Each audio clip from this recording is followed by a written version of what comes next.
लोका चैप्टर 1 चंद्रा। जिस किसी ने भी अभी तक ये मूवी नहीं देखा, अगर आप एक फिल्मी हो, किसी से कुछ भी सुनने की कोई जरूरत नहीं है भाई, जाओ और जाके देखो, ये मूवी बहुत बढ़िया है। अब तो हिंदी में भी आ चुका है। इसका फर्स्ट हाफ से ही आपका पैसा वसूल हो जाएगा और सेकंड हाफ में यूनिवर्स आपको अपना फैन बना देगा। इससे ज्यादा हम कुछ नहीं कहेंगे क्योंकि ये कोई एक रिव्यू वीडियो नहीं है। इसमें हम इसका ending, post credit scene, unanswered question, इसका फ्यूचर और जो फोकलोर के ऊपर ये मूवी बनी है, उन सभी चीजों के ऊपर आज हम बात करेंगे। इसलिए वीडियो में आगे स्पॉइलर भी होंगे, वो भी भर भर के। तो भाई मूवी ना देखने वाले पहले ये मूवी देख लो, और जो लोग देख लियो तो भाई अब आप इसे कंटिन्यू कर सकते हो। इसका स्टार्टिंग में ही हमें स्वीडन का सीन दिखाया जाता है, जहां शहरें जल रही है, फाइटर जेट उड़ रही है, बोले तो वहां वार चल रहा है। और उसी बीच कहीं हमें चंद्रा को दिखाया जाता है, जो किसी चीज को वहां हासिल करने गई थी और अब वो उसे हासिल कर भी चुकी है। लेकिन वो क्या चीज है, किसका है, क्या काम आने वाला है, उसके बारे में हमें कुछ नहीं बताया। वहां से चंद्रा फोन करते ही प्रकाश बोला कि जल्दी से इंडिया चले आओ, अभी वहां इस्तार के आदमी पहुंचते ही होंगे, पकड़े मत जाना। अब ये एक और आंसर क्वेश्चन, इस्तार कौन है, वो चंद्रा के पीछे क्यों पड़ा है, वो भी नहीं बताया। पर वो शायद वही बंदा होगा जिससे चंद्रा उसका कोई चीज लेके भागी हो। फिर चंद्रा यहाँ से भागना स्टार्ट करते ही फिल्म का ओपनिंग क्रेडिट सीक्वेंस या ओपनिंग टाइटल सीक्वेंस स्टार्ट होता है, जहाँ में एनिमेशन में काफी कुछ दिखाया जाता है। और वो सब सिर्फ इस मूवी का नहीं, इस लोका यूनिवर्स के काफी सारे कैरेक्टर का शायद दिखाया गया है, क्योंकि उसमें जादूगर, एलियन, वॉरियर, पता नहीं क्या कितना कुछ दिखाया गया है। उन सब के बारे में हम अभी चाहे कितना भी दिमाग लगा ले, कोई फायदा नहीं। जब तक बाकी मूवी अनाउंस नहीं करते या उनका कोई ग्लिम्स वगैरह कुछ रिलीज नहीं करते, तब तक कुछ पता नहीं चलेगा। ओटीटी में आने के बाद शायद थ्योरी वगैरह बना सकते हैं, लेकिन अभी नहीं, क्योंकि थिएटर में है, फ्रेम बाय फ्रेम देख नहीं सकती। लेकिन हाँ, एक शॉट आता है देखना, जहाँ कुछ पानी में गिरता है और उसके अंदर से एक महिला निकलती है, तो वही महिला के आइडल ये हो सकता है जिससे चंद्रा को सुपर पावर मिला हो। खैर, इसके बाद चंद्रा जब इंडिया पहुंचती है तो वो पूछती है कि उसे यहाँ क्यों बुलाया गया, कोई प्रॉब्लम है क्या? तो प्रकाश बोलता है मुझे नहीं पता, वही बताएंगे। कौन? द एल्डर, जिसे कि इसमें मुथन कहा जा रहा है और वही इसमें निक फ्यूरी जैसे काम कर रहा है। लेकिन उसके जैसे ये कोई नॉर्मल ह्यूमन नहीं लगते, इनके पास भी शायद कुछ सुपर पावर्स है। फिर इसके बाद भाई मूवी खत्म हो जाती है, लेकिन वो मुथन बता ही नहीं पाता कि चंद्रा को यहाँ क्यों बुलाया है। मतलब मानो उस पॉइंट ऑफ व्यू से कहानी एक कदम भी आगे नहीं बढ़ती, बल्कि कहानी हमें चंद्रा के बारे में दिखाने लग जाती है, जो कि किसी यूनिवर्स का पहला मूवी के लिए, अपनी पहली फीमेल सुपर हीरो के ओरिजिन के लिए जरूरी भी था। शहर में गजेंद्र नाम का एक बड़ा गैंगस्टर है जो ऑर्गन ट्रैफिकिंग में लगा हुआ है। उसका हाथ होम मिनिस्टर तक है, नचियप्पा जैसे पुलिस वालों को भी लगाकर वो ये कांड कर रहा है। लेकिन फिर भी पता नहीं क्यों उसमें वो उसका भाई को भी शामिल किया है। तो गजेंद्र का भाई सुंदर का सामना एक दिन चंद्रा से हो जाता है, जहाँ भाई वो क्या तोड़ती है इसे। लेकिन फिर भी इसका मन नहीं माना, तो एक दिन और इसने चंद्रा को उठाने का प्लान बनाया, चंद्रा को उठा भी लिया। तो तब हमें चंद्रा की असली कहानी पता चलता है कि वो कोई एक आम लड़की नहीं, बल्कि एक यक्षी या कहीं वैम्पायर है। उसकी उम्र 1000 साल से भी ज्यादा है और कल्याण कट्टुनेली और कोई नहीं, वही है। जैसे हमारे यहाँ नॉर्थ का फोकलोर में आदमियों को उठा ले जाने वाली चुड़ैल, ओस्त्री कल आना बोले तो चली जाती है, फिर चोटी कटने वाली सरकटा मुंजिया, है ना। वैसे केरला में भी ये फोकलोर कल्याण कट्टुनेली बहुत फेमस है। वैसे तो इस लोक कथा के साथ काफी सारे वर्जन है, जिसमें से एक वर्जन ऐसा भी है कि नीली पहले एक खूबसूरत औरत थी जिसे उसके पति ने धोखा देकर मार दिया, तो उसकी आत्मा बदला लेने के लिए एक यक्षी बन गई, सुंदर रूप दिखाकर आदमियों को फंसाती और उनका खून पी जाती। उसे सबसे पावरफुल यक्षी माना जाता है। कहा जाता है उसके पास इतनी ज्यादा शक्ति थी कि देवता भी उससे बचते थे। बच्चों को डराने के लिए माँ बाप बोलते थे जल्दी सो जाओ वरना कल्याण कट्टू की नीली आ जाएगी। लेकिन इन सब के साथ ऐसा भी कहा जाता है कि एक कथनार था जो मंत्र तंत्र करके नीली को पकड़ लिया था या मार दिया था। लेकिन भाई जैसे कि हम बोल रहे थे, इस लोक कथा का कई सारे वर्जन है। शायद दूसरी वर्जन में नीली को देवी मानते हैं, उसकी पूजा भी करते हैं, पर ज्यादातर वर्जन में उसे पॉजिटिव में एक नेगेटिव कैरेक्टर जैसे प्रेजेंट किया है। लेकिन इस मूवी में हमें नीली का ओरिजिन को थोड़ा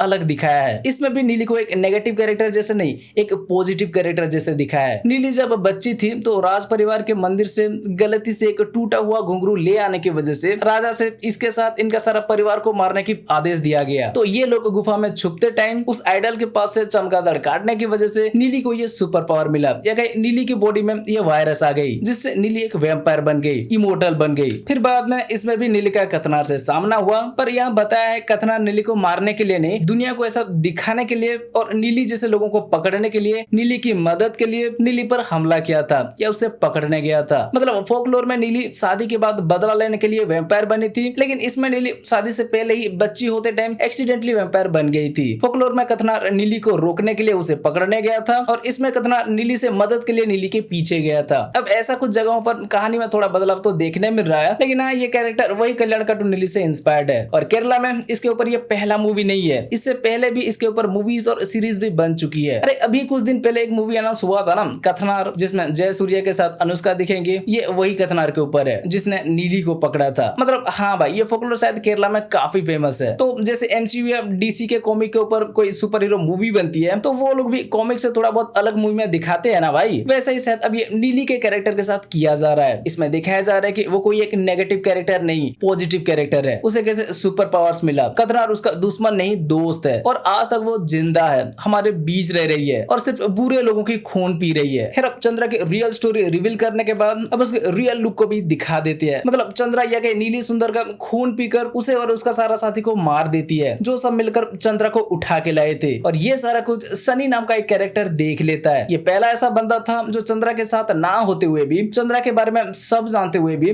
चंद्रा उसे नहीं मारती, क्योंकि इन दोनों का रिश्ता कई जन्मों से है। मूवी के अंदर तो सनी को चंद्रा के पड़ोसी जैसे दिखाया है, लेकिन पता नहीं कितने जन्मों से वो एक साथ है। लास्ट बार ब्रिटिश शासन के टाइम जब ये लोग मिले थे तो उस टाइम की एक फोटो लेकर चंद्रा उसे दिखाती है कि इसके जैसा उसका एक बॉयफ्रेंड था जो चंद्रा के लिए अपनी जान दे दिया था। तो इसलिए भी अब चंद्रा सनी को उस हालात में छोड़कर जाना नहीं चाहती। पहले भी एक बार वो उसे खो चुका है, एक बार फिर से कम उसके वजह से वो उसे मरने देना नहीं चाहती। अच्छा, आपने नोटिस किया सनी लास्ट टाइम एक आर्मी था, तो इस जन्म में उसका एम बढ़िया है, वो गन से अच्छा खासा निशाना लगा सकता है। और दूसरा, नीली अभी नाम बदलकर चंद्रा नाम से रह रही है, जिसका की मीनिंग मून है और हीरो का नाम है सनी यानी सन। मतलब एक मून तो दूसरा सन। डिटेलिंग लेवल देख रहे हो, काफी सारे फिल्मी भाई ने शायद इसे मिस कर दिया होगा। और इस सीक्वेंस के बाद हमें ये भी समझ में आ जाता है कि चंद्रा को क्यों दिन वाले सीक्वेंस में ज्यादा नहीं दिखाया। स्टार्टिंग सीक्वेंस रात में, इंडिया पहुंचती है रात में, सनी के पड़ोस में भी आई रात में, काम करने के लिए भी निकलती है रात में, नाइट शिफ्ट, और विंडो पर भी पेपर वगैरह लगा रही थी क्योंकि वो एक वैम्पायर थी। और थमा का टीजर ब्रेकडाउन में हम पहले भी चर्चा कर चुके हैं, अब सबको भी पता होगा वैम्पायर धूप में निकल नहीं सकते। डिटेलिंग के ऊपर कोई कमी नहीं है भाई। चलो अब कहानी में वापस आए तो गजेंद्र का भाई सुंदर को मारने के बाद गजेंद्र के लिए जो काम कर रहा था नचियप्पा, वो इसका जांच पड़ताल में लग जाता है और जल्दी पता लगा लेता है कि सुंदर गायब होने के पीछे चंद्रा और सनी का ही हाथ है। लेकिन वो कुछ और पता कर पाए इससे पहले ही चंद्रा उसके पास पहुंच जाती है और उसे मारने ही वाली होती है कि सनी की वजह से वो बच जाता है और सनी को गोली लग जाती है। लेकिन क्योंकि उस सीक्वेंस में चंद्रा नचियप्पा को काट कर छोड़ी थी, तो भाई नचियप्पा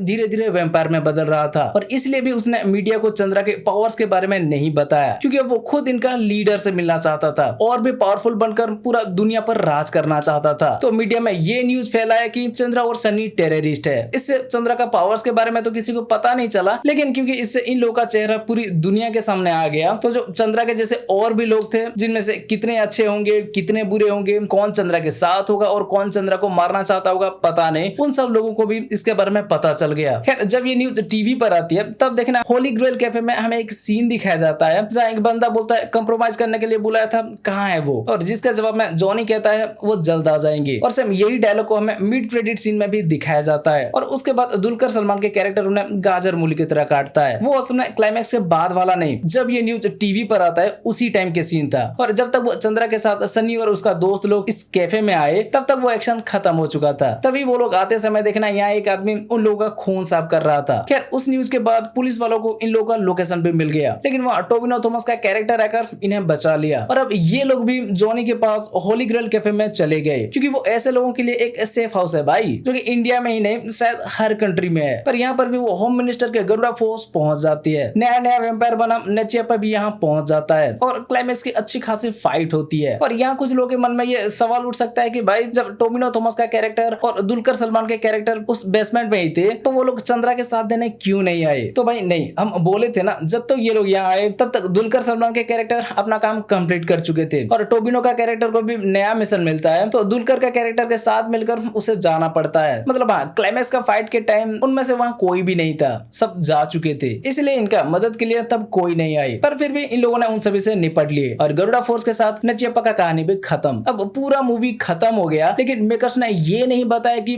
क्यों चंद्रा को इंडिया बुलाया गया था। उसके जगह उसकी ओरिजिन दिखा दिया। यही इस मूवी की ब्यूटी है, क्योंकि यही सारे अनआंसर्ड क्वेश्चन अब इस यूनिवर्स की आने वाली मूवीज के हाइप बनाएगा। सबसे पहले तो ऑडियंस ये जानना चाहेंगे कि सच में उसे इंडिया क्यों बुलाया गया, वो स्वीडन में क्या कर रही थी। और बहुत से लोगों ने ध्यान नहीं दिया होगा, लेकिन एक बच्ची को जो आदमी नीली की कहानी सुना रहा था और जो जोसेफ डोमिनिक नाम से इनके ऊपर किताब लिख रहा था, वो कौन है? वो इन लोगों के बारे में इतना कैसे जानता है? उसने नचियप्पा का ब्लड सैंपल लेकर क्या करने वाला है, क्या किसी ने सोचा? क्योंकि वो नचियप्पा का फैमिली डॉक्टर था नहीं। नचियप्पा ने उसे बिल्कुल नहीं पहचाना। आपने देखा ना, हमें तो लगता है वो बस अपनी बेटी को ठीक करना चाहता है। क्या पता है, क्योंकि नचियप्पा वैम्पायर बन चुका था तो उसका ब्लड लेकर अपने बेटी को भी वैम्पायर, मतलब उसके जान बचाने के लिए भाई कुछ भी हो सकता है। नहीं तो वो इतने दिनों से इन लोगों के ऊपर रिसर्च क्यों कर रहा था बताओ? ऐसे और भी है। सनी नाइजिल को ढूंढने जब चंद्रा के वहां पहुंचती है तो वहां कुछ कप वगैरह भी टूटा हुआ दिख रहा था, लेकिन क्यों? कोई एक्सप्लेनेशन नहीं। उस रात तो वहां इनका दोस्त था ही नहीं, उसे पुलिस ले गए थे। तो क्या कोई और उस रात वहां चंद्रा के रूम में गया था, जैसे उसके बाद वहां नचियप्पा गया था? फिर सनी को गोली लगने के बाद चंद्रा उसे एक ऐसी जगह ले जाती है जहां कोई भी नहीं था। चंद्रा उसे माइकल की क्लिनिक बताती है और प्रकाश माइकल को एक बेवकूफ बताता है और माइकल को इसमें ना घसीटने के लिए भी कहता है। लेकिन वो माइकल है कौन, उसका ये क्लिनिक का क्या हुआ, क्यों बंद पड़ा है, उसे लेकर भी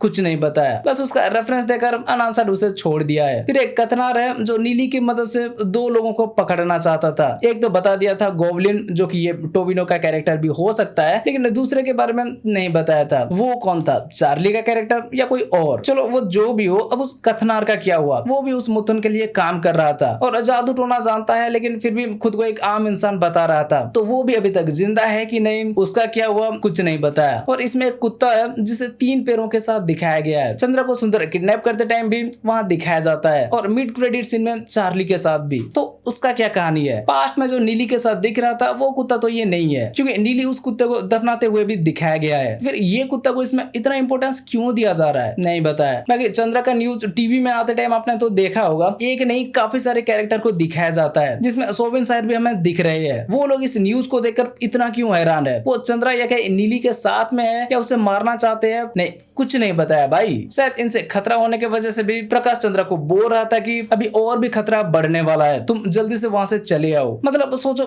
कितना कुछ इन्होंने सिर्फ एक ही मूवी में सेटअप कर लिया है। और अभी तो हम पोस्ट क्रेडिट सीन के बारे में बात भी नहीं किए भाई। पहला मिड क्रेडिट सीन में हमें दुलकर सलमान के सीक्वेंस दिखाया जाता है, जिसके ऊपर हम पहले भी बात कर चुके हैं। तो इनका नाम इसमें चार्ली है और ये एक वेम्पायर हंटर जैसे लग रहे हैं, जैसे कि ब्लेड था। शायद इसलिए बेसमेंट में इनका रूम से होकर जब चंद्रा गुजरती है, देखना चार्ली का कैसे आई शॉट दिखाया जाता है कि चंद्रा की तो कोई हेल्प नहीं किए और पता नहीं उसकी सुनते भी होंगे कि नहीं, लेकिन मुथुन जो इन सबके ऊपर बैठा है उनके कहने पर शायद ये कुछ भी करती है। क्लाइमैक्स से पहले जब टोविनो का कैरेक्टर इन्हें छोड़कर कोई मिशन में गया, वो चार्ली के साथ ही गया, तो हो सकता है उनका वो मिशन क्या था, वो लोग किसे मारने या बचाने के लिए गए थे, वो हमें चार्ली का मूवी पर ही बताए, जो कि चैप्टर 3 में आने की काफी चांसेस है, क्योंकि लोका चैप्टर 2 में चातन की मूवी आएगा। जी हाँ, एंड क्रेडिट सीन में देखना हमें चातन का एक सीन देखने मिलता है जहाँ किसी और को देखे वो लोग उसे चातन समझ रहे थे, लेकिन टोविनो का कैरेक्टर बताता है कि वो लोग 389 सिबलिंग्स है और सबका चेहरा एक जैसा ही है। मतलब मान के चलो 400 भाई बहन है और उन 400 कैरेक्टर का रोल टोविनो थॉमस ही प्ले करने वाले है। नेक्स्ट इन्हीं का मूवी आएगा जिसमें वो चातन या इस गोब्लिन का कैरेक्टर के ऊपर फोकस करेंगे। वैसे ये चातन मतलब आप समझ रहे हो ना, जो ब्रह्मा युगम में दिखाया गया था। मतलब भाई इस यूनिवर्स में एक वैम्पायर आ गए, एक चातन आ गया, फिर एक वैम्पायर हंटर, एक कथनार जैसे जादूगर और सोबिन सर के साथ बाकी सारे कैरेक्टर और मुथुन। मतलब कितना कुछ है यार। स्टार्टिंग से ये यूनिवर्स एकदम परफेक्ट लग रहा है। जैसे एमसीयू ने कुछ लंबा प्लान करके आयरन मैन से खेल शुरू किया था, वैसे अब हमारे इंडियन सिनेमा में भी सिर्फ यही एक यूनिवर्स ऐसा कुछ प्रॉपर प्लान के साथ दिख रहा है। नहीं तो इससे पहले जितना भी आए cop universe, spy universe, horror universe, Lokesh cinematic universe और साथ में बाकी जितने भी है, किसी का भी स्टार्टिंग में इतना तगड़ा प्लान नहीं था। पहला मूवी हिट होने के बाद उन्होंने ये प्लान बनाया था, लेकिन ये लोग भाई पहला मूवी का शूटिंग स्टार्ट करने से पहले ही लगता है कि पूरा यूनिवर्स का प्लानिंग कर लिए थे। अगर बहुत ज्यादा लेट नहीं किए, हो सके तो हर साल एक मूवी रिलीज कर पाए, तो भाई बहुत जल्द ही इस यूनिवर्स का मूवी 200 करोड़ 400 करोड़ और इसका एंड गेम आते आते क्या पता 1000 करोड़ भी इसके लिए इजी हो जाए। उतना पोटेंशियल है भाई इस यूनिवर्स में। यूनिवर्स का फर्स्ट मूवी, वो भी फीमेल सुपर हीरो के ऊपर, फिर भी इसने 100 करोड़ पार कर लिया मलयालम इंडस्ट्री से आकर। तो अब देखना इस यूनिवर्स की सेकंड मूवी कलेक्शन में कितना बड़ा जंप लेने वाली है। तब तक तो इसके बारे में सबको पता चल जाएगा भाई। बस इन्हें ज्यादा लेट नहीं करना चाहिए, नहीं तो वही होगा जैसा भी एलसीयू का हाल है। आशा करते हैं लोकेश भी एलसीयू में जल्दी वापस आ जाए भाई। फिर चलो, ये था लोका चैप्टर 1 के ऊपर एक स्पेशल वीडियो जिसमें हमने इसका ending, post credit, unanswered question, future सबके ऊपर थोड़ा थोड़ा नजर दौड़ा लिया। क्या आपको भी ये मूवी अच्छा लगा और आपने इसमें क्या सब नोटिस किया, और इसका फ्यूचर को लेकर, चातन को लेकर, वैम्पायर हंटर को लेकर, कल्याण कार्टून नीली को लेकर अगर कुछ कहना है, कुछ पता है, कुछ थ्योरी है या वो सब फोकलोर को लेकर कोई आइडिया है तो हमें कमेंट करके बताना बिल्कुल मत भूलना। बाकी ये वीडियो अच्छी लगी हो तो वीडियो को लाइक, शेयर और चैनल को सब्सक्राइब कर दो। चलो फिर मिलते हैं अगले वीडियो में। बाय।